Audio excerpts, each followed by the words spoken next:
सुखदेव जी कहने लगे, राजन, गंगा के समान कोई दूसरा तीर्थ नहीं है। इसमें स्नान करने से सारे पाप धुल जाते हैं। इसी वश में आगे की वंशावली बता रहे हैं कि खटवांग नाम के राजा भये। खटवांगा दीर्घबाहो रघुस्तता पृथोद्रवा अजस्तो महाराजास्मा दशरथो भवता। सुखदेव जी कहने लगे, राजन, खटवांग के पुत्र दीर्घबाहु हुए, दीर्घबाहु उनके रघु हुए, रघु के पुत्र अज हुए और अज के पुत्र राजा दशरथ भये। सुखदेव जी कहने लगे, राजन, में आज ऐसे महाराजा जो मर्यादा को मानने वाला, मर्यादा पर चलने वाला पुरुषोत्तम श्री राम का चरित्र सुना रहा हूं। आज इस सूर्यवंश और चंद्रवंश में दो दो भगवान अवतार ले रहे हैं। श्रीमद् भागवत में 2 अध्याय में रामचरित का वर्णन किया गया है। वेद व्यासी ने बड़े भाव उत्सव से रामचरित का उपाख्यान सुना गया है, क्योंकि मर्यादा पर चलने वाले जो होते हैं उन्होंने मर्यादा की सीख बताई कि मर्यादा पर किस प्रकार चलना चाहिए। क्योंकि भगवान राम सीधे हैं। आप देखते हैं, कभी देखा होगा कि भगवान की, राम की जब मूर्ति है तो सीधी मिलती है आपको, और कन्हैया की मूर्ति कैसी मिलेगी? टेढ़ी, टेढ़े खड़े हुए रहते हैं। तो भगवान कन्हैया बड़े टेढ़े हैं और भगवान राम बड़े सीधे हैं। उन्होंने मर्यादाओं को बताया है, कैसी मर्यादाएं होनी चाहिए संसार में। आज उनकी मर्यादाओं के बारे में सुनेंगे, क्योंकि राजा दशरथ के कोई संतान नहीं हुई। राजा दशरथ की जब संतान नहीं हुई तो हाथ जोड़ करके विनती करने लगे, तो गुरु वशिष्ठ जी ने एक पुत्रेष्टि यज्ञ करवाया। अब आप जानते हैं, पुत्रेष्टि यज्ञ जब करवाया जाता तो बड़ी श्रद्धा भाव से, और राजा दशरथ की 3 रानियां थी और तीनों रानियों के कोई संतान नहीं थे। माता कौशल्या, माता सुमित्रा, माता कैकेयी, ये तीनों राजा दशरथ की एक बार भूपत मन माहे, एक बार भैया रानी को सुत आहे, सुत आहे। गुरु ग्रह गया तुरंत महिमाला, गुरु ग्रह गया तुरंत महिमाला। चरण लाग कर विनय विशाला, चरण लाग कर विनय विशाला।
सुखदेव जी कहने लगे राजन, वशिष्ठ जी ने श्रृंगी ऋषि को बुलाया और पुत्रेष्ठ यज्ञ का आयोजन शुरू किया। जैसे पूर्ण आहुति का समय हुआ तो स्वयं अग्निदेव ब्रह्म चरु का प्रसाद लेकर प्रकट हो गए। गुरु वशिष्ठ जी का आशीर्वाद मिल गया और जो खीर का प्रसाद लेकर के अग्निदेव लेकर के आए तो राजा दशरथ को दे दिया गया कि जाओ तुम तीनों कन्याओं को ये प्रसाद दे देना, जो रानी है उनको जाकर के देना। राजा दशरथ प्रसाद का आधा भाग कौशल्या को दे दिया, बचे हुए भाग के 2 भाग किए, एक भाग कैकेयी को दे दिया और बचे शेष जो 2 भाग थे वो सुमित्रा को दे दिया गया। थोड़े ही दिनों में रानी गर्भवत हो गई। जा दिन से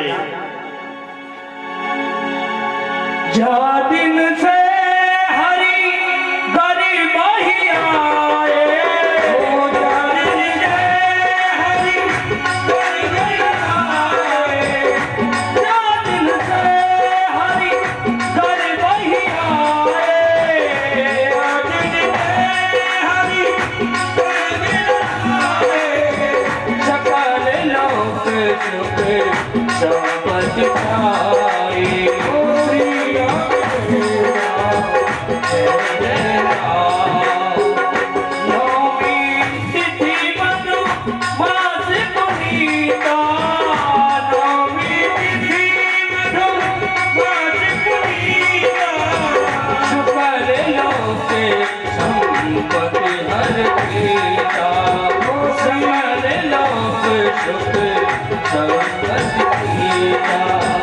श्री राम जय राम जय जय राम।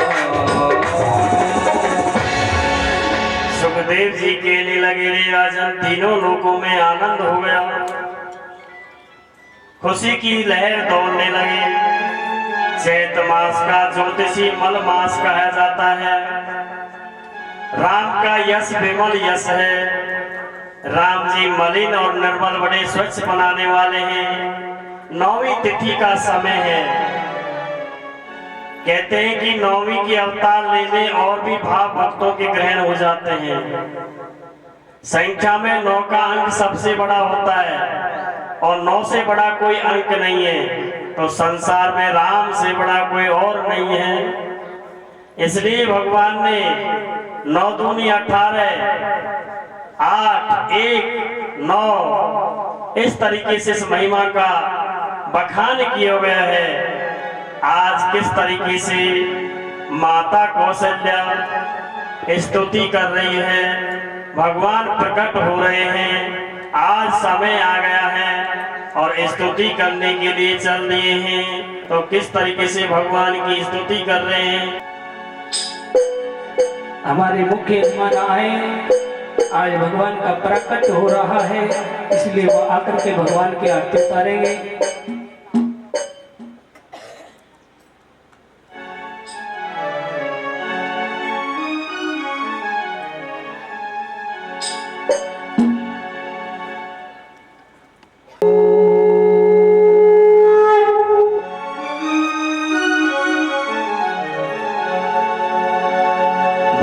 प्रगट कृपाला दीन दयाला कौशल्या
मुझे अवतार निज इच्छा निर्मित तनो माया गुल गोपाल।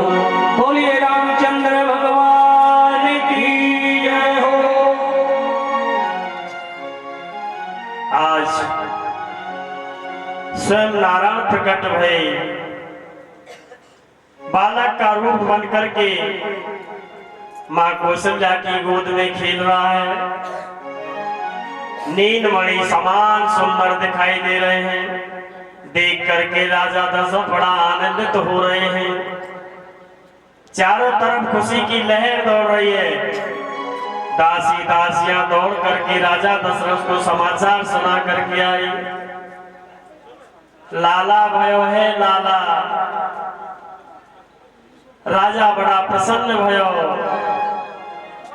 गीत मंगल गाने लगे। मंगलाची बधाइयां हो रही है। तो किस तरीके से मंगलाचरण गाया जा रहा है। इधर सुमित्रा के यहाँ लक्ष्मण और शत्रुघ्न पैदा भये। इधर कैकेयी के यहाँ भरत भयो। और किस तरीके से मंगलाचरण गाया जा रहा है। मंगलाचरण हो रहा है। बड़ी खुशी की लहर हो रही है। ओ चारों ललना प्रगट भया जेहो वध में लडवा बटे।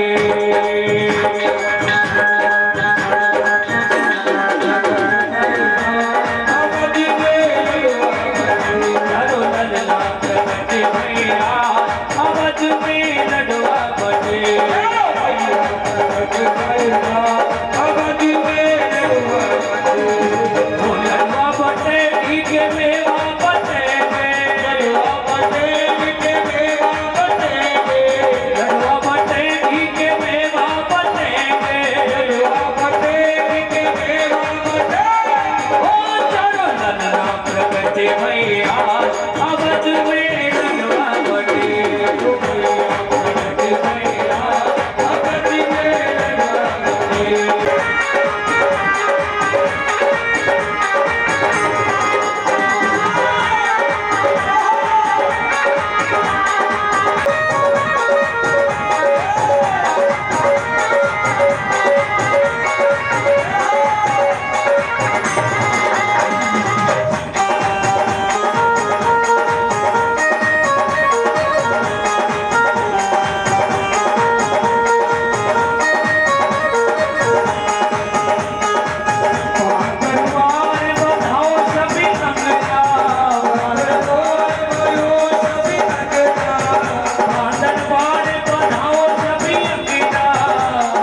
महीना बीत गया लेकिन सूर्य आगे नहीं बढ़ रहा है।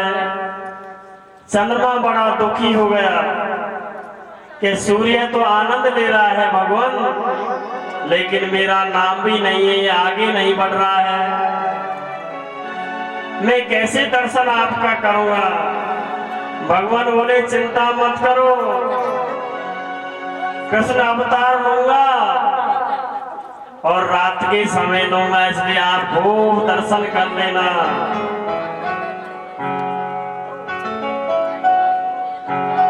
और मेरा जो नाम है राम, और तुम्हारा नाम उसके साथ में जोड़ दिया जाएगा, इसलिए मैं रामचंद्र जी के नाम से जाना जाऊंगा।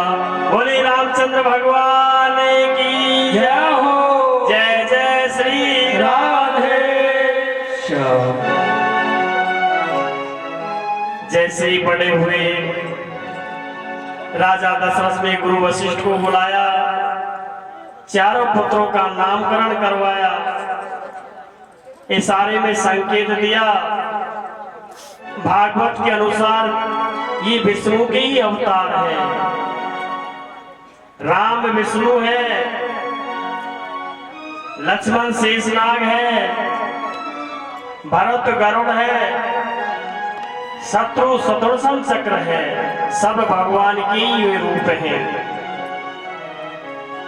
मेरे से द्वितीय कोई नहीं है। गोस्वामी तुलसीदास जी बड़ा भाव प्रकट कर रहे हैं, जिनका लक्ष्मण का नामकरण किया गया है। हो जो आनंद सिंधु सुख राशि,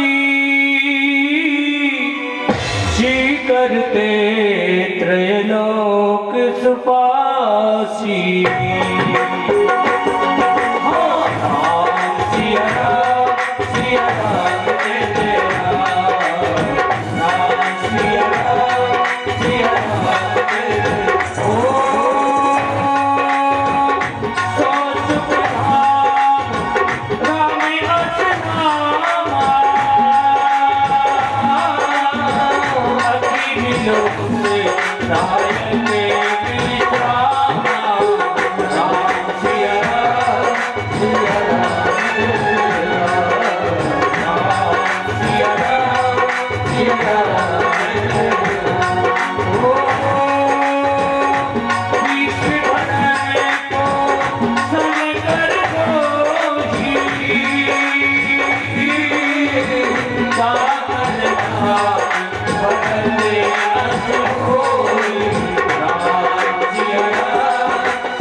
सुखदेव जी महाराज कहने लगे, राजन नामकरण करवा रहे हैं, जिनका सारा संसार जगत का आधार है वही शेष नाग लक्ष्मण है, जो सब बैरियों का नाश करने वाले, जिनका नाम लेने से वही शत्रुघ्न माने गए हैं, जो चक्रराज सुदर्शन के नाम से जाने जाते हैं, जो सारे संसार का पोषण करने वाले हैं वही भरत हैं, और जो सारे संसार को आनंदित करने वाले हैं, सारों एक दृष्टि से देखने वाले हैं, वो मर्यादा पुरुषोत्तम राम है। इस प्रकार से उनका नामकरण हुआ।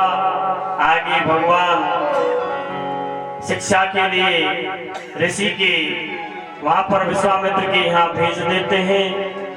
क्योंकि उन्होंने कहा कि हमारे यहाँ भगवान ने पहले ही बता दिया था कि राक्षस हैं और राक्षस संत महात्माओं को भजन नहीं करने देते।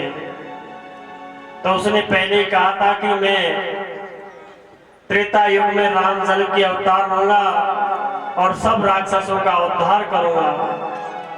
तो आज विश्वामित्र जी ये ऐसे दुखी हो गए उन राक्षसों से, तो भगवान राम को मांगने के लिए आ जाते हैं।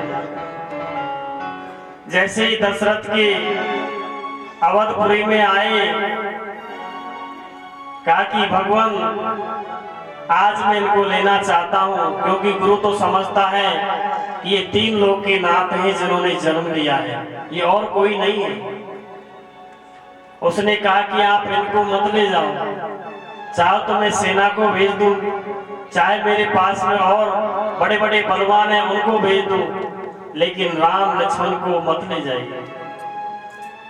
उन्होंने कहा कि नहीं, ये सबको तारने वाला है जिसका नाम ही राम है, राक्षसों को मारने के लिए स्वयं चल करके यहाँ आए हैं, ये तारने वाले हैं और जो तार देते हैं वो भवसागर से पार हो जाते हैं। दोनों भाइयों को जब ले जाने लगे तो माता कौशल्या राजा दशरथ बड़ी दुखी हुई, क्योंकि हमने जन्म दिया है और छोटे बच्चों का पालन पोषण नहीं किया, लेकर के चले जा रहे हैं। आज वो विश्वामित्र के कहने से उसके साथ साथ चल देते हैं और मिथिला राजा जनक के वहां नजदीक था, वहां पर जाकर के पहुंच जाते हैं। गुरु की पूजा पठन करते, पुष्प लाते, तो किस तरीके से राजा जनक के पास यहाँ पर पहुंचते हैं, आगे किस तरीके से भगवान का विवाह होता है, ये आपको संक्षेप में, क्योंकि ये भी कहा है कि मैं कृष्ण अवतार होऊंगा और सारी बातें बताऊंगा, आज उद्धार करने के लिए आए और संक्षेप में आगे बताते जा रहे हैं सुखदेव जी। तो राजा जनक जो स्वयंवर रचने के लिए तैयार हो गए, एक दिन क्या हुआ कि सीता वहां पर अपने महल में झाड़ू लगा रही थी, तो एक धनुष जो धनुष था वो रखा हुआ था, तो सीता ने वो धनुष को उठा करके दूसरी तरफ रख दिया। तो राजा ने पहले ही प्रण कर लिया कि मैं ऐसा ही वर ढूंढूंगा जो मेरी सीता योग्य हो, उसी के साथ में विवाह किया जाएगा। आज वो शर्तें विधि के विधान को कोई मीट नहीं सकता है। कहते हैं कि जिसने जो लिख दिया उसको मेटनहार प्रभु ही है, उसको कोई दूसरा मीट नहीं सकता। तो ये विधि का विधान है। आज मिथिला नरेश एक स्वयंवर का, क्योंकि गिरजा भवानी पूजा करने के लिए आती थी रोजाना, उसी मंदिर में गिरजा का भवानी का मंदिर था पार्वती, तो सेवा करे, आराम से सेवा करती, पूजा पाठ करती। तो गुरु के लिए राम और लक्ष्मण फूल तोड़ने के लिए उस बगीचे में आया करते थे। सुबह जलती जग करके गुरु के चरण स्पर्श करना और पुष्पों से उनका स्वागत करना प्रतिदिन नियम था कि गुरु से पहले जग करके उनकी सेवा पूजा पाठ अर्चना करते थे। तो एक दिन संयोग से आ गए और देखने लगे, तिरछी निगाह से झांक रहे हैं, इधर सीता राम और लक्ष्मण बगीचे में फूल तोड़ रहे हैं और माँ सीता गिरजा भवानी की पूजा करने के लिए आती है, तब उनसे सर्वप्रथम भेंट हो जाती है।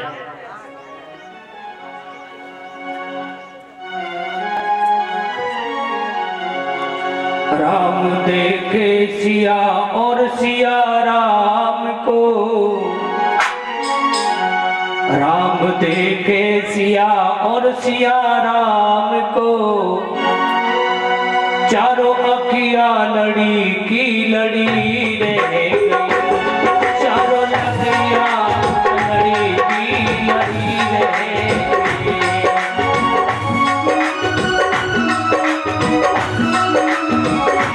ओ राम देखे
सुखदेव जी कहने लगे राजन, पार्वती ने आशीर्वाद दिया, बड़ा ही प्रेम था कि चिंता मत करो, तुम्हारी मनोकामना पूरी हो जाएगी।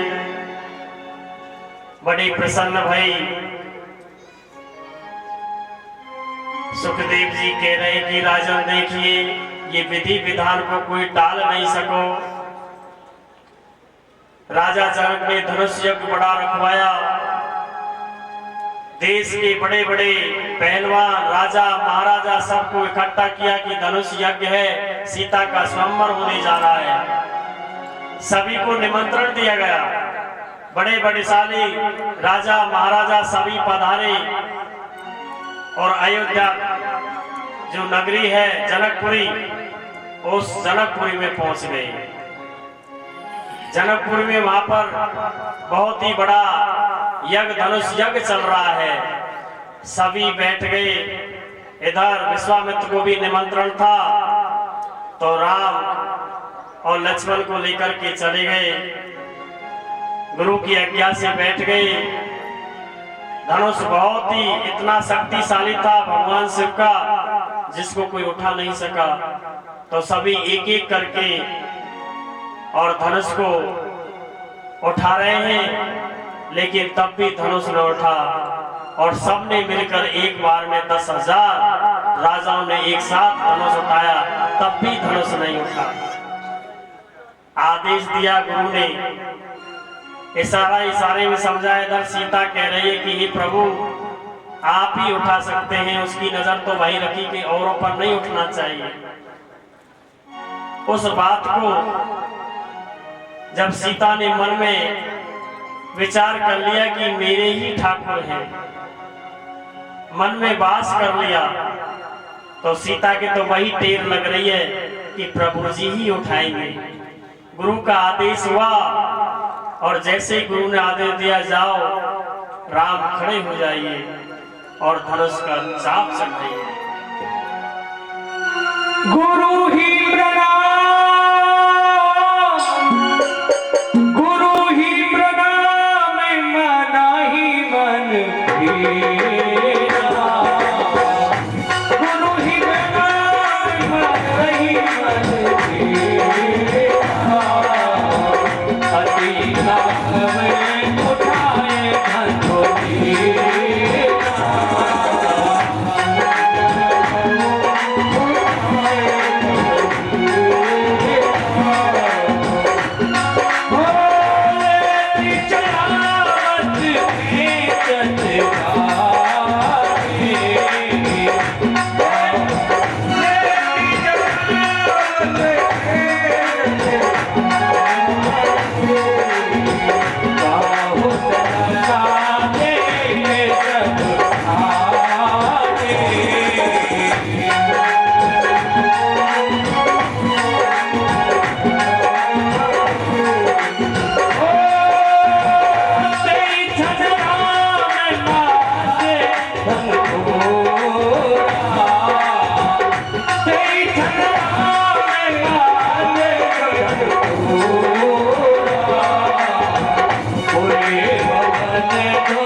सुखदेव जी कहने लगे राजन, जैसे ही राम ने धनुष को हाथ में लिया और जैसे ही चाप चढ़ाया, धनुष धड़ाम से टूट गया।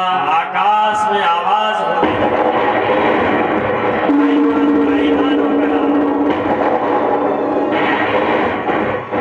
तपस्या कर रहे परशुराम जी के एकदम ध्यान हटा कि आज मेरे शिव जी का धनुष टूट गया है। हाथ में फरसा लेकर के क्रोध आंखें कर रखी है और राजा जनक की नगरी में आ पहुंचा, जहां पर स्वयंवर हो रहा था। कहने लगा, रे मुंह जनक, ये धनुष किसने तोड़ा है? यदि नहीं बताया तो सब मारे जाएंगे। बार बार फरसा को दिखाने लगा। इतने में कठोर स्वभाव के लक्ष्मण हैं, क्योंकि उनका स्वभाव ही अलग है। भगवान राम का तो सरल स्वभाव है, लेकिन वो थोड़े कठोर स्वभाव के हैं। लक्ष्मण को रहा नहीं गया और खड़े हो गए। तुम तो ऐसे धनुष की बातें कर रहे हो, इन्होंने तो बिल्कुल छुआ है और छूते ही टूट गया, तो इसमें इसका क्या दोष है? ऐसी धुनैया तो नहीं जाने कितनी टोड़ी है, गेंद की तरह हमने तो ब्रह्मांड को उठा सकते हैं, आप फिर भी इसका अपमान कर रहे हो। इस तरीके से उन्होंने कहा कि देखते हैं कि कैसे धनुष चढ़ाया, उसका संकेत जो संदेह छिपा हुआ है अंदर, उस संदेह को दूर किया, समझाया। भगवान राम बोले लक्ष्मण जी ठहर जाओ, क्योंकि भैया का आज्ञा का पालन करना पड़ता है। नहीं तो यहाँ तक कहा कि मैं कोई छुई मुई की पत्तियां नहीं हूं जो देख करके सिमट जाऊं। बार बार इस कुठार को दिखा रहे हो, आपने देखा नहीं, आप ब्राह्मण हो इसलिए हम छूट रहे हैं। अरे ये तो बहुत पापी बालक है, मेरे फरसा को देखकर तो अच्छे अच्छे गर्व गिर जाते हैं, ऐसी अहंकार लगाई।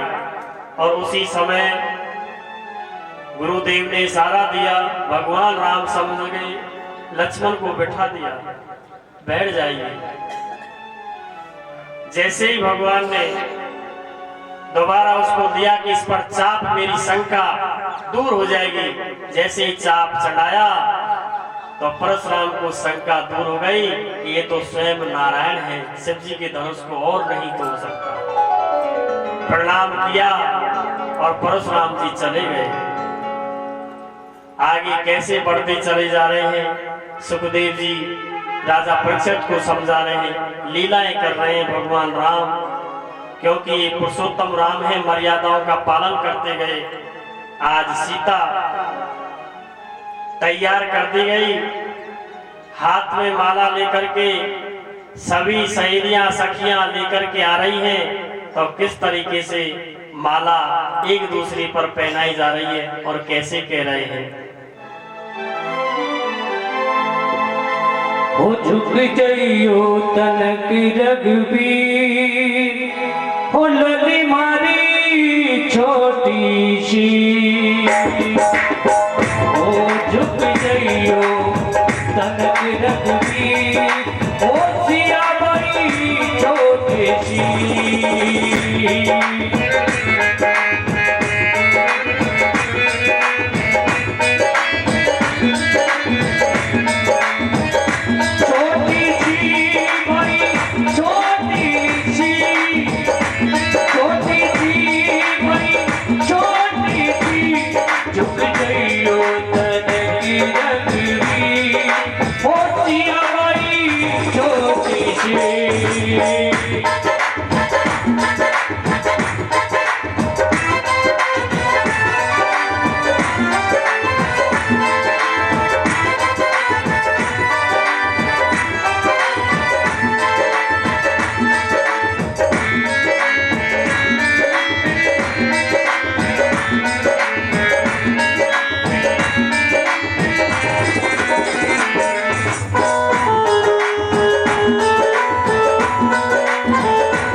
लली मारी छोटी सी।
पहनावा, थोड़ा सा झुको तो धानी मुकुट पहनावा। ये तो दशरथ दीवा हो लाली नारी छोटी सी युग जियो सदमिरत वीर लाली नारी छोटी सी।